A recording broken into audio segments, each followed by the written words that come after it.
सर्वांना नमस्कार. तर आज आम्हाला जायचं होतं मंजुताईंना सोडण्यासाठी गंगापूरला.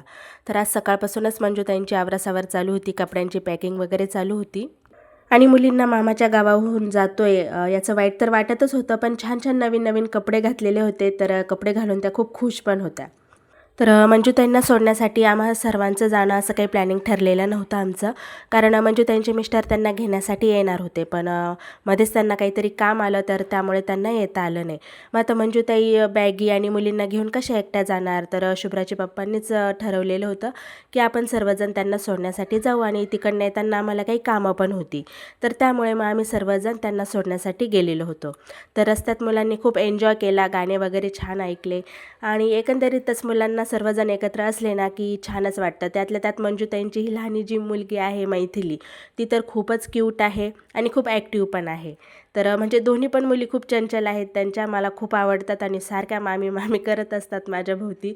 तर मला खूप आवडतं ते. तर रस्त्यात एके ठिकाणी आम्ही ज्यूस घेण्यासाठी थांबलेलो होतो, कारण मंजुताईंना ज्यूस प्यायचं होतं. तर इथे मुलांना आम्ही छान चॉकलेट ज्यूस घेतलेलं होतं आणि आम्ही सर्वांनी पायनॅपल ज्यूस घेतलेलं होतं.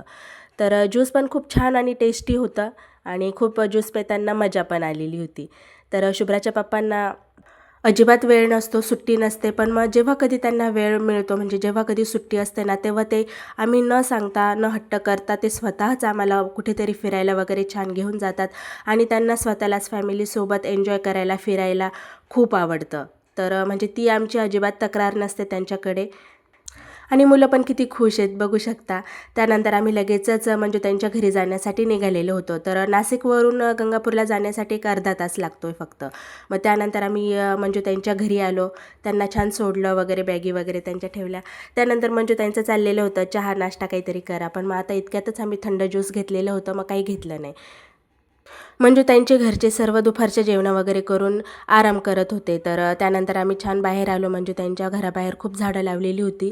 तर विचार चाललेला होता कुठलं एखादं झाड घ्यावं का, पण मग माझ्याकडे जवळजवळ सर्व झाडं होती. त्यामुळे मग मी कुठलंही झाड घेतलं नाही. मग आम्ही लगेचच रिटर्न घरी जाण्यासाठी निघालेलो होतो. तर म्हणजे ताई मुली आम्हाला छान बाय करत होत्या आणि त्यानंतर मग आम्ही लगेचच आम्हाला थंडीसाठी काही ब्लँकेट वगैरे घ्यायचे होते. तर आम्ही श्याम टेक्स्टाईल मार्केटमध्ये आलेलो होतो, कारण इथे ना खूप छान डिस्काउंट देतात आणि जवळजवळ आमची 3री-4थी वेळ आहे या दुकानामध्ये येण्याची. तर आम्ही हे सर्व छान ब्लँकेट वगैरे घेतले आणि ते आम्हाला परवडले पण. तर तर 2 ब्लँकेट आणि 2 बेडशीट अशी आम्ही खरेदी केलेली होती. तर कसं वाटलं तुम्हाला आजचा माझा व्हिडिओ? भेटूया पुढील ब्लॉगमध्ये. बाय.